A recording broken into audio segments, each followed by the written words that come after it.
आप सभी भाई बहनों का आज की आध्यात्मिक ज्ञान कक्षा में एक बार फिर स्वागत है। आज की चर्चा का विषय है अपना मार्ग स्वयं ही खोजना होता है।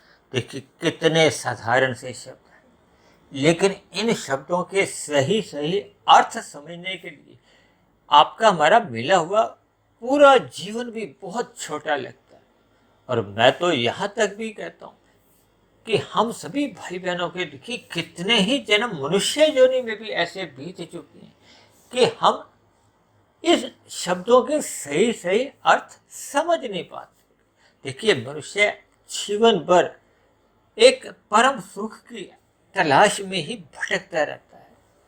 ये जो हम दिखाई देते हैं ना कि संसार के जो विषय भोग हैं, गंध, रस, रूप, स्पर्श और शब्द, इन्हीं की प्राप्ति के लिए ही देखिए हम भागदौड़ करते हैं। नहीं, ऐसा नहीं। ये तो देखिए अज्ञानतावश हम इन विषय भोगों की गलियों में बह जाते हैं, डूब जाते हैं, अटक जाते हैं। वास्तव में तो देखिए आत्मा का जो एक स्वरूप है या इच्छा है वो परम सुख पाने की होती है। क्योंकि पाने की इच्छा किसकी होती है? जो आपके पास नहीं है। ये देखिए जो चीज आपके पास रखी है उसको पाने की तो इच्छा कभी होती ही नहीं, वो तो आपके पास ही है। पाने की इच्छा तो उसी की होती है जो हमारे आपके पास नहीं है।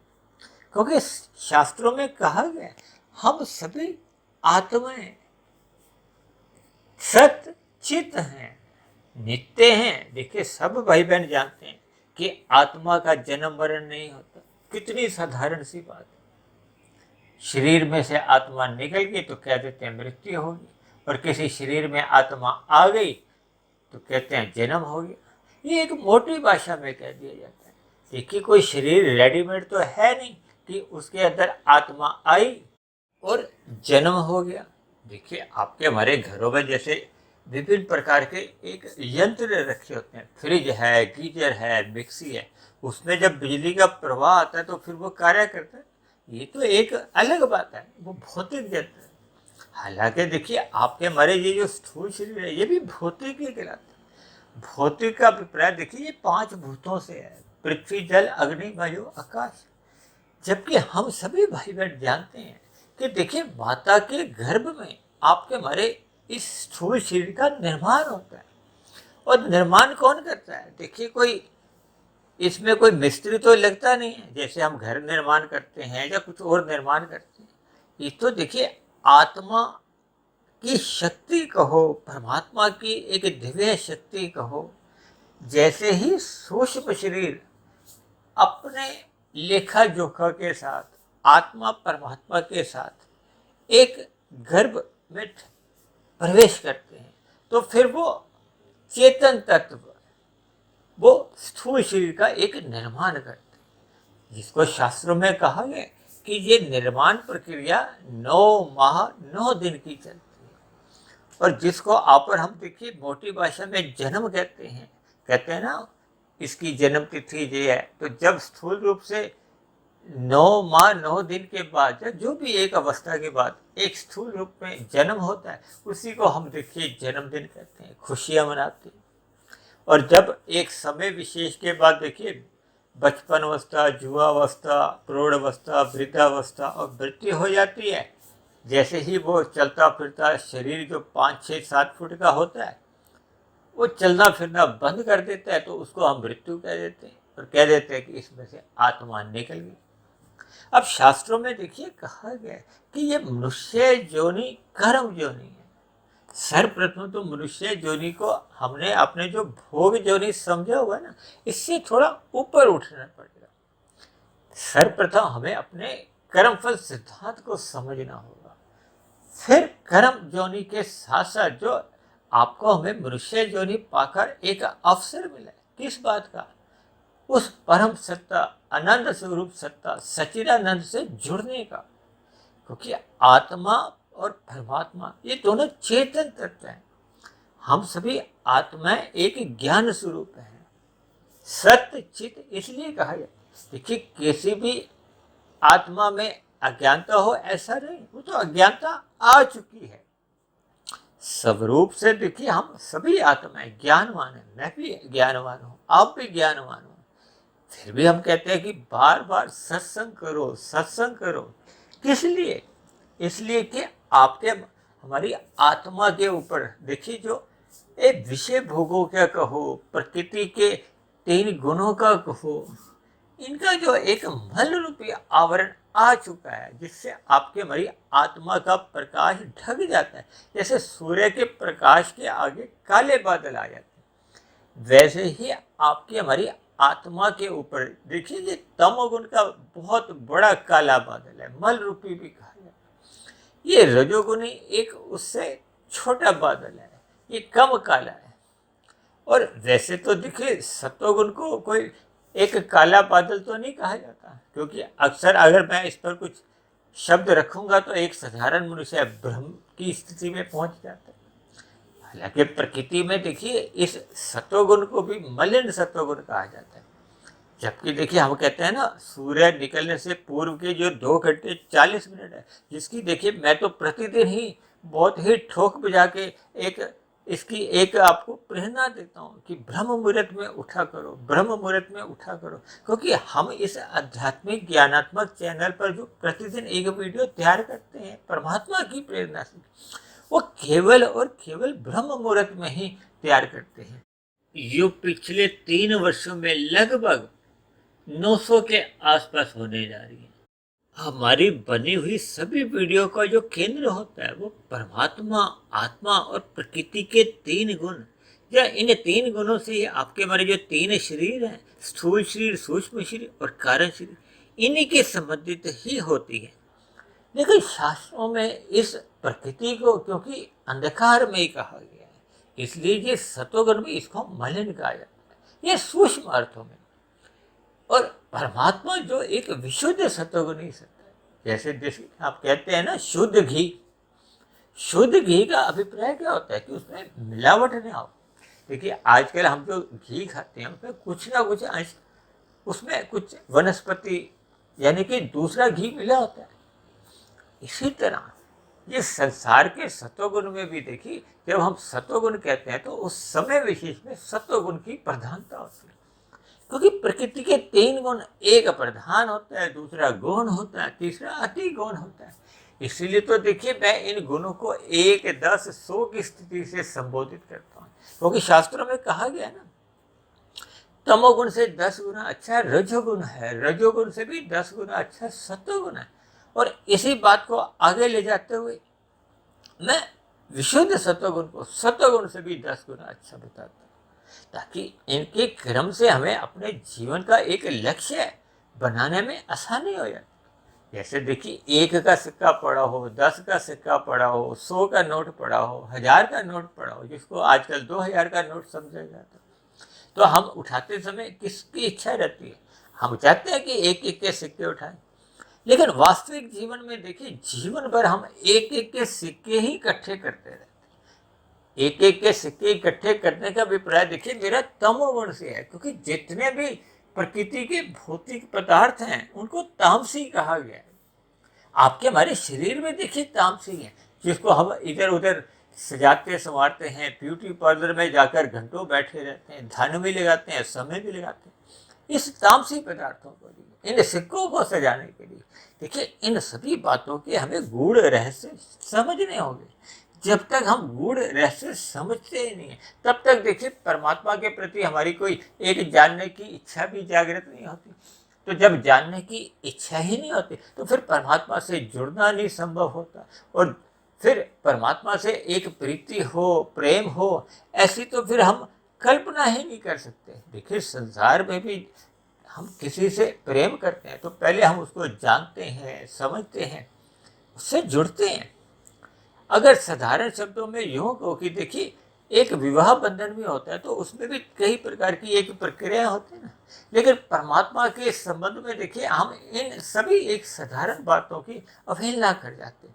इसीलिए देखिए हम परमात्मा से यथार्थ रूप से जुड़ नहीं पाते, क्योंकि हम सभी भाई बहन देखिए दिन भर रजोगुण में ही भागते रहते हैं। हालांकि रजोगुण को तो देखिए क्रिया से ही जोड़ा जाता है, लेकिन एक आवश्यकता से अधिक, देखिए आपके बड़े स्थूल शरीर की आवश्यकताएं जितनी भी हैं उनके लिए पुरुषार्थ करना जरूरी है, क्योंकि स्थूल शरीर के लिए भोजन चाहिए और भी आपकी हमारी एक कुछ सामान्य आवश्यकताएं।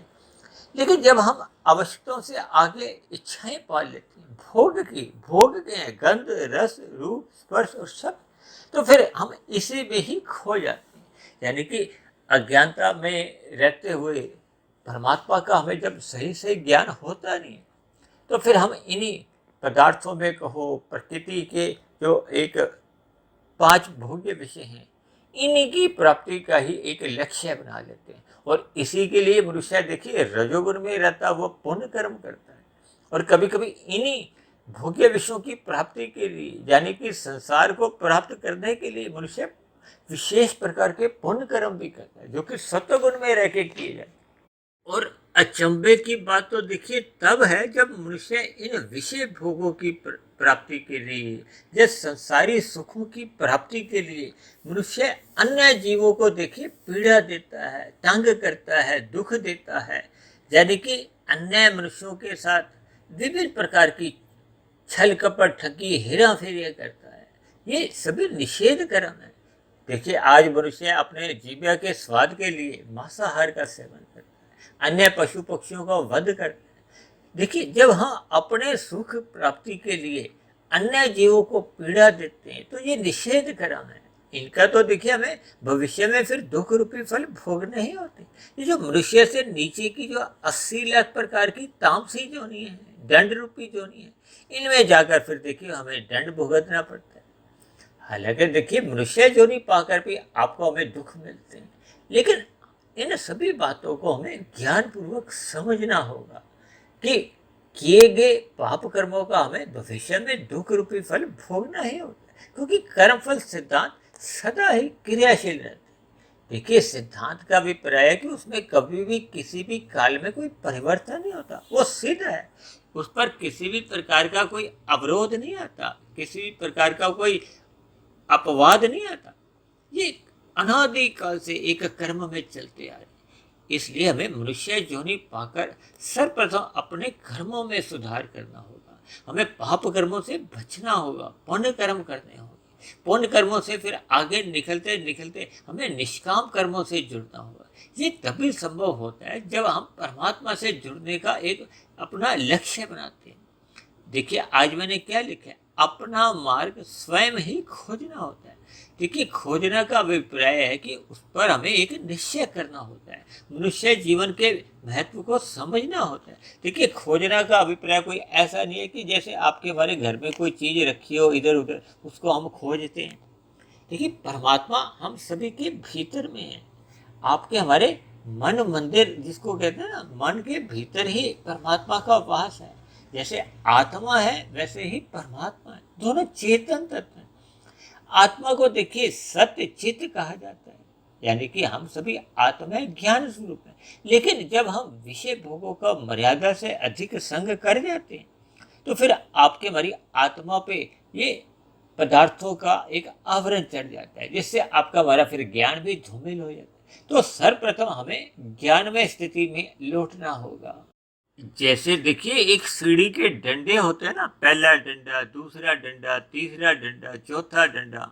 जैसे हमने कभी कभी छत पर जाना हो तो कोई सीढ़ी लगाते हैं ना, कि कभी कभी देखिए पानी की टंकी में कितना पानी है या कुछ और किसी जानकारी के लिए हम ऊपर जाते हैं तो सीढ़ी लगाते हैं। तो आरंभ से ही हम अंतिम डंडे पे तो नहीं पहुंच सकते, उसका एक क्रम है। जैसे देखिए बच्चे को एक भौतिक शिक्षा के लिए हम नर्सरी कक्षा में भेजते हैं। आजकल तो देखिए प्ले स्कूल भी बने हुए हैं, पहले प्ले स्कूल में जाता है बच्चा, फिर नर्सरी कक्षा में, फिर प्राइमरी कक्षा, फिर उच्च शिक्षा, फिर कॉलेज में, फिर और बड़े बड़े संस्थान बने हुए हैं। तो ये इनका एक क्रम है।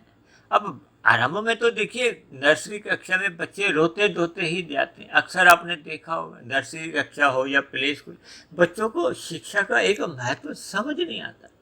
इसी तरह देखिए जब जब मनुष्य को कहा जाता है ना कि सत्संग करो, ज्ञान में स्थिति में रहो, तो मनुष्य का मन थोड़ा विचलित सा रहता है, वो बेमन से ही जाता है। और अक्सर देखिए जब मनुष्य में तमोगुण की प्रधानता होती है तब तो उसको सत्संग की बात ही एक चुभ जाती है, चुभन लगती है, उसको थोड़ा बुरा भी लग जाता है। देखिए ये एक सभी आपके हमारे मन की एक जथा स्थिति है, वास्तविक स्थिति है, जिसको अक्सर मनुष्य देखिए व्यवहार में स्वीकार नहीं करता, जिसको हमें देखिए मनुष्य जीवन पाकर हमें स्वीकार करना होगा। देखिए हम सभी भाई बहनों के कारण शरीर में ज्ञान के अलग अलग स्तर हैं। किसी में देखिए सतोगुण के अधिक संस्कार हैं, रजोगुण के कम हैं, तमोगुण के और भी कम है, और किसी किसी में देखिए तमोगुण के अधिक संस्कार हैं। देखिए आज से कुछ समय पहले तकरीबन 1-1.5 वर्ष पहले हमने एक सत्संग किया था, वीडियो बनाई थी पुण्यात्मा पापात्मा की। क्योंकि देखिए मनुष्य योनि तो हमें तभी मिलती है जब संचित कर्मों में पाप और पुण्य कर्मों की तुल्यता होती है, तो मनुष्य योनि का एक जन्म मिल जाता है।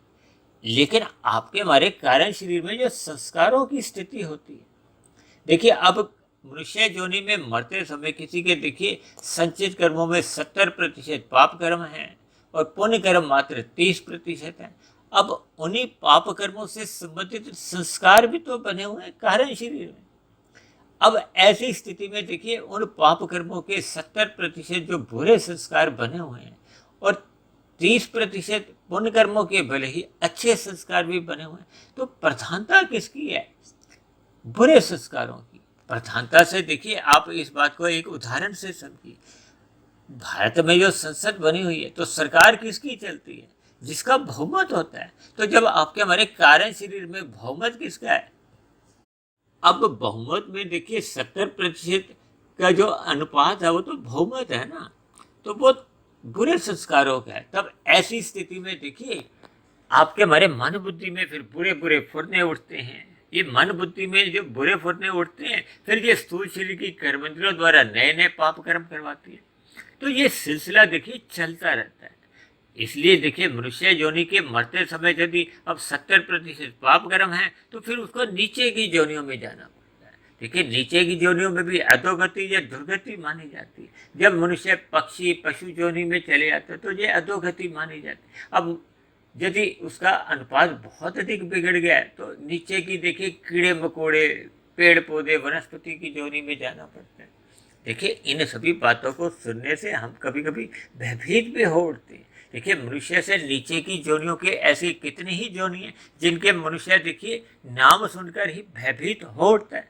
अब उन जोनियों में भी आज जितने भी देखिए वो जीव हैं, अब कोई छिपकली है, कोई काकरोच है, कोई मक्खी है, कोई कीट पतंग है, कीड़ा मकोड़ा है, देखिए वे सभी भी आपसे हमारे जैसे ही मनुष्य रह चुके हैं, भले ही करोड़ों अरबों वर्षों पहले की ये स्थितियाँ, क्योंकि हम सभी तो देखिए एक प्रवाह में चल रहे हैं।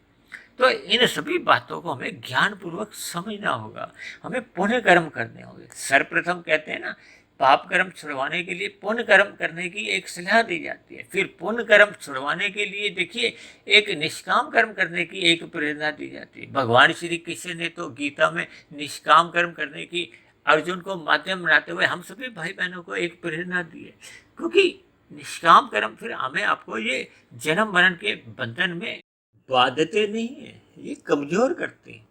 और जैसे ही ये कर्मों का बंधन कट जाता है, देखिए कर्मों का बंधन कर्मों से ही नहीं माना जाता।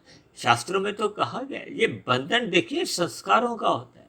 देखिए नीचे की जोनियों में हम पाप कर्म भोग भोग के आपके हमारे कर्म तो कट जाते हैं, लेकिन नीचे की जोनियों में या ऊपर की जोनियों में संस्कारों की स्थिति को ताला लग जाता है। संस्कार नहीं बदलते, यानी कि स्वभाव नहीं बदलता।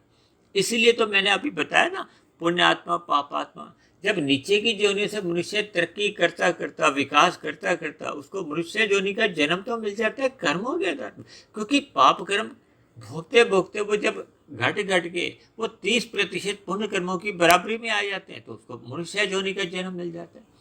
अब लेकिन संस्कारों की स्थिति तो देखिए जथा स्थिति है, यानी कि वो पापात्मा के कहो, जब पाप कर्मों के जो बुरे संस्कार हैं अब उनको दूर करने के लिए मनुष्य को देखिए सत्संग करना होता है। इसलिए तो मैंने कहा ना, ये शिक्षा की जैसे एक स्तर होते हैं, इसी तरह ज्ञान की भी कक्षाएं होती हैं। सर्वप्रथम मनुष्य को देखिए सत्संग करना होता है। भले ही आरंभ में देखिए बेमन से सत्संग होता है, करते रहिए, धीरे धीरे फिर मन लग जाता है। जैसे बच्चा आरंभ में देखिए रोते धोते जाता है ना, तो फिर 5वीं 7वीं कक्षा में तो रोते धोते नहीं जाते, और 12वीं कक्षा में आकर फिर हम कॉलेज में जाते हैं जब, तो फिर तो हम देखिए इधर उधर दाखिला लेने के लिए कितना प्रयत्न करते हैं, धन लगाते हैं, समय लगाते हैं, क्योंकि अब उसको शिक्षा का महत्व समझ आ जाता है। जैसे ही हमें देखिए परमात्मा की ज्ञान विज्ञान कर्म फल सिद्धांत हमें समझ आ जाते हैं, ये प्रकृति के जितने भी भोग्य विषय हैं इनकी यथार्थ स्थिति का बोध होने लगता है। ये जन्म मरण, बचपन अवस्था, युवावस्था, वृद्ध अवस्था, और वृद्धावस्था के बाद फिर देखिए मृत्यु, मृत्यु के बाद फिर जन्म।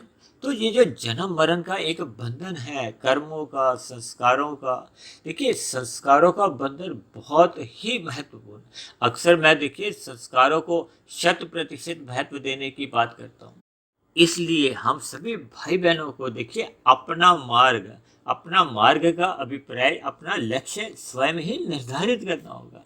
देखिए परमात्मा को पाने का लक्ष्य हमारा सबका ही है, क्योंकि हम सभी भाई बहन देखिए अस्थायी सुख नहीं चाहते। हम सभी भाई बहन देखिए परम सुख की तलाश में ही चाहते हैं। हम कोई चाहते हैं कि हमारी आपकी नौकरी देखिए कच्ची नौकरी हो, हमें बार बार हटा दिया जाए। हम चाहते हैं ना पक्की नौकरी मिले। हम सभी चीज़ें देखिए पक्की ही चाहते हैं। हम मकान भी कोई टूटा फूटा तो नहीं बनाते, अस्थायी नहीं बनाते, पक्का बनाते। तो इन सभी स्थितियों से देखिए पक्का का अभिप्राय उस परम सुख से है। इन देखिए उदाहरणों से हमें भावार्थ समझने चाहिए, क्योंकि संसार के जितने भी हम देखिए सुख लेते, अब देखो पहला रसगुल्ला खाते हो तो आपको अच्छा लगता है, दूसरा रसगुल्ला खाने पे उतना अच्छा तो नहीं लगता, और तीसरा खाने पे जितना दूसरा रसगुल्ला अच्छा लगा था तो तीसरा और कम अच्छा लगता है, और रसगुल्ले खाने पे एक आपकी सीमा यह है कि हमें रसगुल्ला खाने की इच्छा ही नहीं होती, अब खाते हैं तो हमें दुख होता है। तो ये जितने भी प्रकृति के भौतिक सुख हैं ये घटायमान है। इनकी एक ऐसी स्थिति आती है कि वही फिर हमें सुख नहीं देते, फिर वो दुख देते।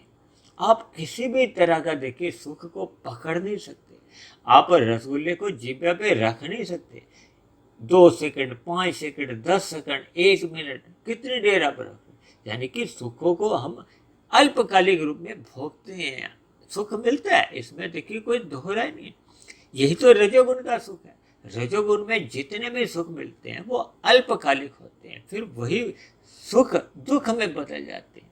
देखिए इन सभी स्थितियों को हमें सापेक्ष दृष्टिकोण से इस पर चिंतन करना होगा, शोध करना होगा। और ये शोध कब होता है, जब प्रकृति के हम शुद्धतम समय जो कि ब्रह्म मुहूर्त है उसमें हम उठकर इन शास्त्रों का अध्ययन करते हैं, या सात्विक वीडियो को सुनते हैं, या परमात्मा का ध्यान लगाते हैं।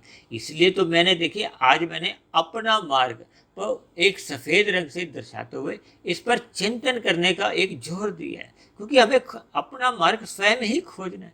हम देखिए प्रतिदिन जो वीडियो तैयार करते हैं, हम तो देखिए विभिन्न प्रकार से विषय लेते हैं, उन पर वर्तमान समय में आपके हमारे जीवन में जैसी जैसी स्थितियां होती हैं उनको सैद्धांतिक बातों से जोड़कर एक वीडियो की एक दिशा देते हैं। अब सभी भाई बहनों की तो देखिए अलग अलग ज्ञान की कक्षाएं हैं, सबका अलग अलग एक कारण शरीर की स्थिति है। किसी में के कारण शरीर में देखिए तमोगुण की अभी प्रधानता है, किसी में रजोगुण की प्रधानता है, किसी में सतोगुण की प्रधानता है। अब जिनमें सतोगुण की प्रधानता है उनको तो देखिए पहली दूसरी पांचवी वीडियो सुनकर ही पूर्ण बात समझ में आ जाती है, तो फिर वो अपना परमात्मा के मार्ग पर चलना आरंभ कर देते हैं। अब जिनकी देखिए रजोगुण की स्थिति है उनको तो अधिक समय लगता है। अब जिनकी अभी तमोगुण की स्थिति है वो तो अक्सर देखिए ऐसी वीडियो को देखिए सुनते ही नहीं है, ऊपर से थोड़ी सी सुनी, आधा मिनट, 10 सेकंड, फिर आगे कहीं पर। क्योंकि देखिए ये उनका कोई दोष नहीं है, मैं किसी पर कोई दोषा अर्पण नहीं कर रहा। ये देखिए मन की कहो एक स्थितियाँ हैं। देखिए मन ही बंधन का कारण है, मन ही मोक्ष का कारण है। ये तो बार बार एक साधारण मनुष्य इस बात से परिचित है। मन को देखिए आत्मा का आप प्राइवेट सेक्रेटरी भी समझ सकते हो।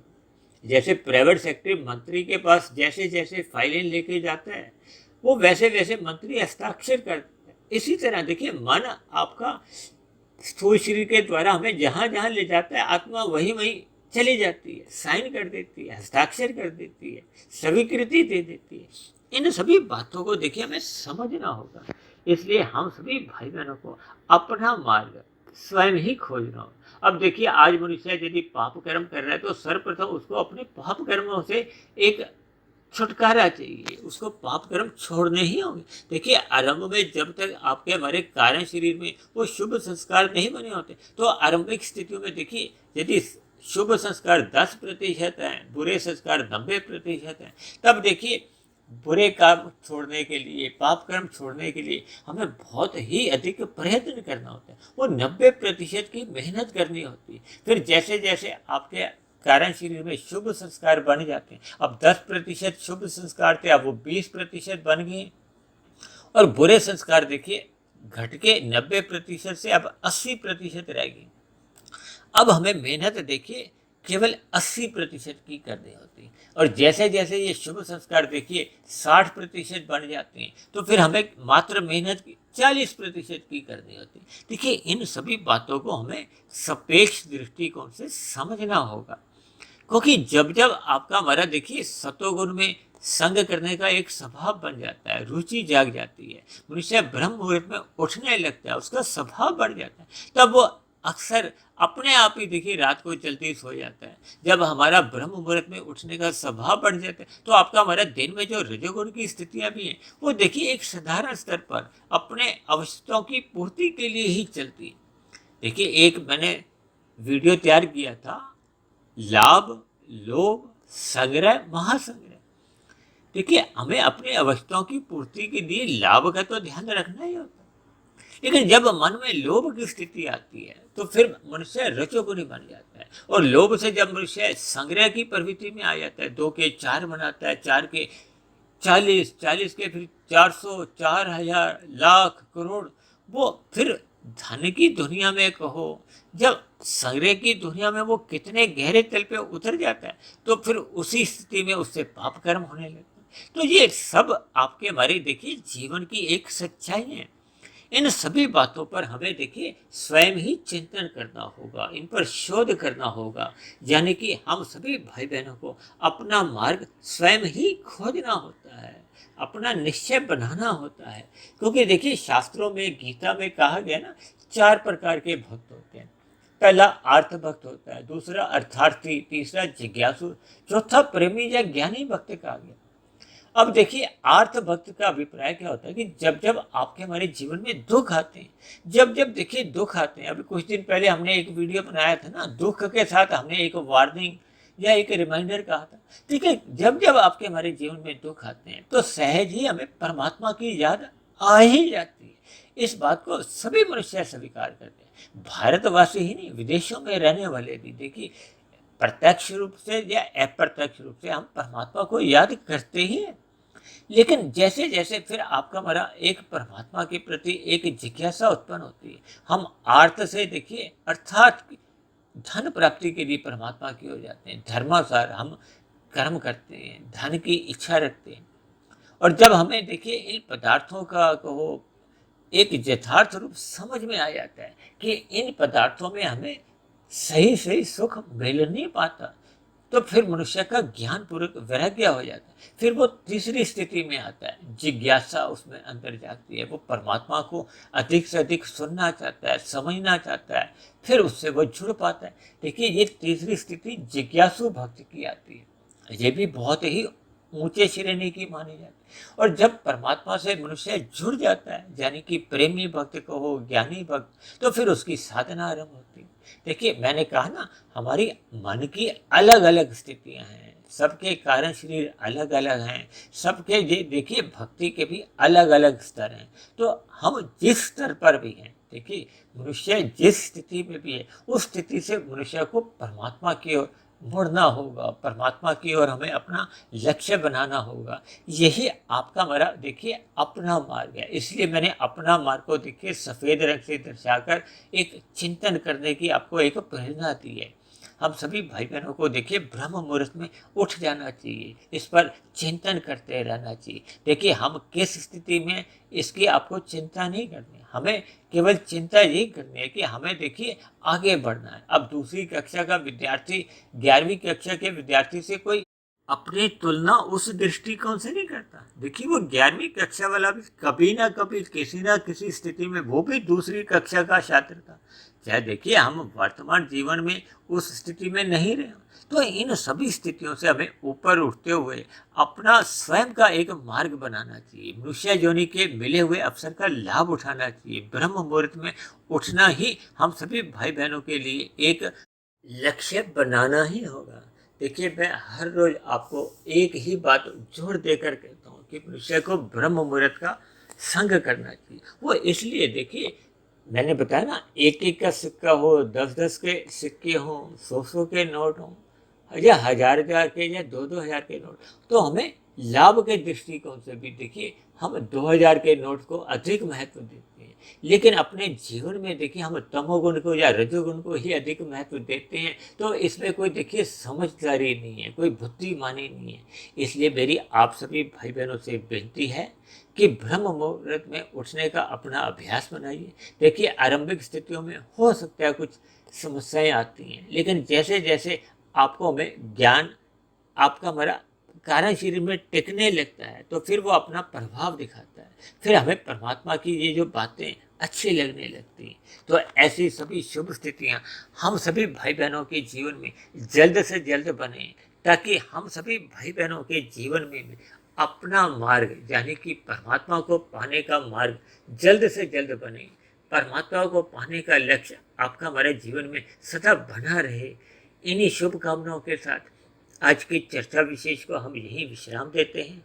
यदि बनी हुई वीडियो आपको ज्ञानवर्धक लगी हो, प्रेरणादायक लगी हो, परमात्मा से जुड़ने में आपकी सहायक बन रही हो, तो मेरी आप सभी भाई बहनों से विनती है कि इस बनी हुई वीडियो विशेष को आप अधिक से अधिक भाई बहनों में शेयर करें, ताकि समाज में अधिक से अधिक लोगों का जीवन सात्विक बने, सत्वगुणी बने।